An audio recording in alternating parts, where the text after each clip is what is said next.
এই দেখো পনির নিয়েছি, চিলি পনির করব। নিয়েছি ক্যাপসিকাম, নিয়েছি টমেটো, নিয়েছি পেঁয়াজ আর কাঁচা লঙ্কা। এবার চলো পনিরটা ভেজে নিই। পনিরটাতে সম্বার দেবো শুকনো লঙ্কা, এলাচ, দারচিনি, লবঙ্গ, এইগুলো দেবো সম্বার। যাই হোক, আমি এই যে সব দিয়ে দিলাম।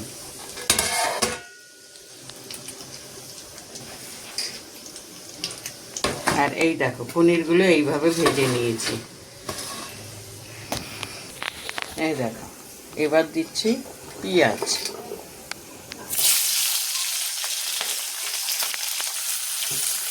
দুশো পনিরে আমি ছোটো ছোটো 3টে পেঁয়াজ দিয়েছি, আর একখানা ক্যাপসিকাম দিয়েছি, 2টো টমেটো দিয়েছি।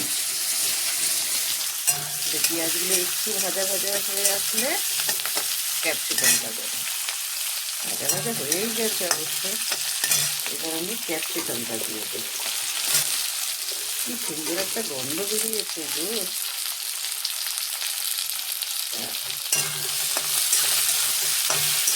এটা এবার ভাজা ভাজা হোক। পেঁয়াজ আর পনিরটা দিয়ে দিয়েছি। এবার দেবো টমেটো। আমি এর মধ্যে কোনো জল ব্যবহার করবো না, ঠিক আছে? এবার দেবো হলুদ আর নুন। হলুদ আর নুন দিয়েছি।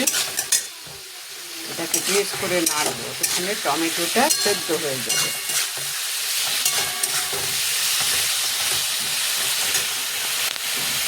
টমেটোটা ভাজা ভাজা হোক। অনেকে পনির ভেজে জলে দিয়ে দেয়, আমি জলে দিই না। তার কারণ, না জলে দেবো না, এমনিই করবো, তাতেই খুব সুন্দর নরম থাকবে। এই দেখো কি সুন্দর নরম, দেখেছো? আমি কখনো জলে দিই না। আর এই যে টমেটোটা গলে যাবে, ক্যাপসিকামও সিদ্ধ হয়ে যাবে। গ্যাস কমিয়ে কমিয়ে করতে হবে। এইবার দেবো এর মধ্যে কাশ্মীরি লঙ্কার গুঁড়ো আর গোলমরিচের গুঁড়ো। গোলমরিচের গুঁড়ো দিয়েছি আর কাশ্মীরি লঙ্কার গুঁড়ো দিয়েছি। এবার দেব পনিরটা। এবার দেবো সস। এই দেখো টমেটোর সস দিলাম মোটামুটি, খুব বেশি দেয়নি। টমেটোর সসটা দিলে না বেশ টেস্টি হয়। এবার দেবো একটু চিনি। এই যে চিনি দিয়েছি। এটা হবে টক মিষ্টি ঝাল। এটা দিয়ে রুটি খাও, পরোটা খাও, যা খাবে সেটাই ভালো লাগবে।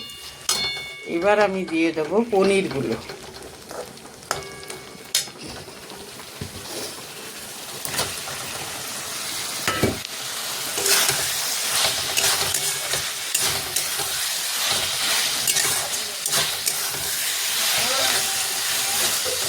কি বলবি, এখানে 200 পনির।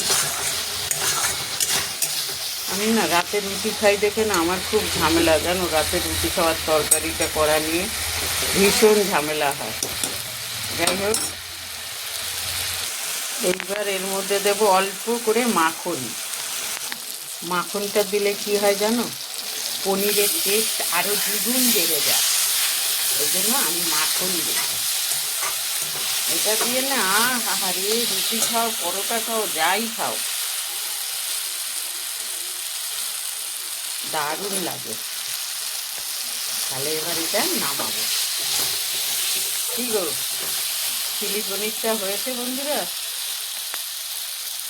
এই যে চিলি পনিরটা, কি বন্ধুরা ভালো হয়েছে? কমেন্ট করে কিন্তু জানাবে কেমন হয়েছে।